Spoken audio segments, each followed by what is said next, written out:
আপনাদের সামনে আজকে একটি যুদ্ধের প্রস্তুতির ডাক নিয়ে আমরা এসেছি। আমরা এই যুদ্ধের আহ্বান নিয়ে আপনাদের কাছে এসেছি, কারণ আমরা মাঠ ছেড়ে যাই নাই, রাজপথ ছেড়ে যাই নাই এবং রাজপথ ছেড়ে যাব না ইনশাআল্লাহ।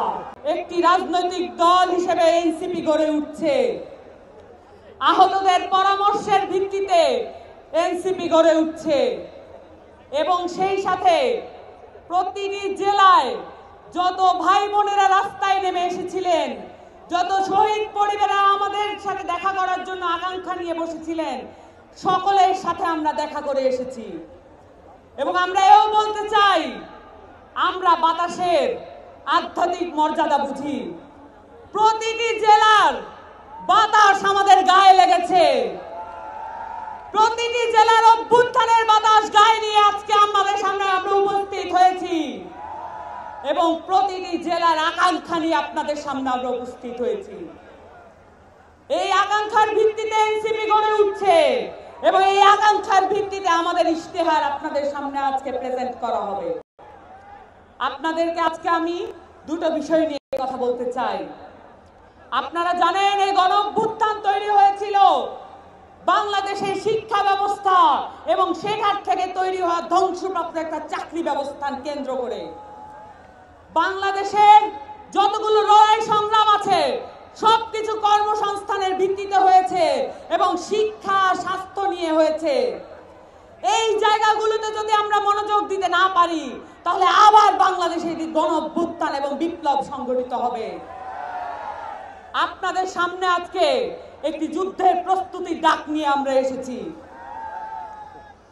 শিক্ষা এবং স্বাস্থ্য, সেই সাথে আমাদের সংস্কৃতিকে অবহেলা করার কোনো সুযোগ নাই।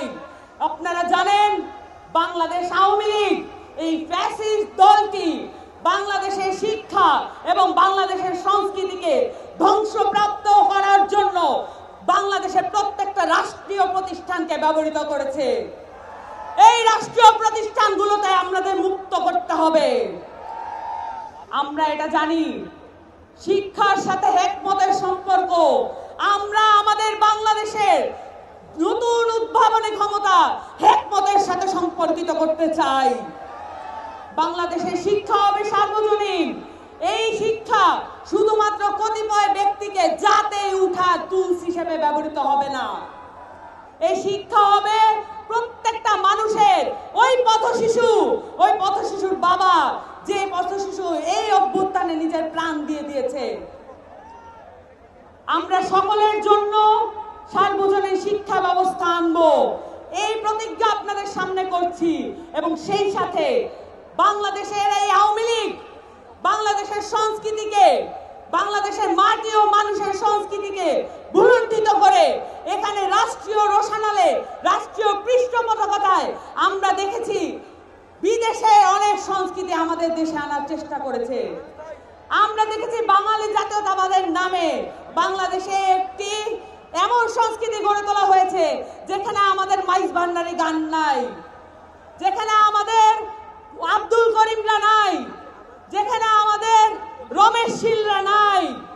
আমরা এমন সংস্কৃতি গড়ে তুলতে চাই যেখানে আমাদের গণ অভ্যুত্থানের কথা লেখা থাকবে, যেখানে আমাদের গণ অভ্যুত্থানের সংস্কৃতি লেখা থাকবে। এবং সেই সাথে আপনাদের সামনে আজকে ঘোষণা দিতে চাই, বাংলার এই ইয়াজিদ শেখ হাসিনার বিচার আমাদের সকলে মিলে আদায় করে থাকতে হবে। এই ইয়াজিদ শেখ হাসিনা বাংলাদেশের মাটিতে বিচারের আওতায় আসবে। আমরা এই যুদ্ধের আহ্বান নিয়ে আপনাদের কাছে এসেছি, কারণ আমরা মাঠ ছেড়ে যাই নাই, রাজপথ ছেড়ে যাই নাই এবং রাজপথ ছেড়ে যাব না ইনশাআল্লাহ। আসসালামু আলাইকুম। সংগ্রামী সাথী ও বন্ধুগণ, এ পর্যায়ে আমাদের সামনে বক্তব্য নিয়ে আসবেন জাতীয় নাগরিক পার্টি এনসিপির সম্মানিত মুখ্য সমন্বয়ক, সংগ্রামী নেতা মোহাম্মদ নাসির উদ্দিন পাটোয়ারি।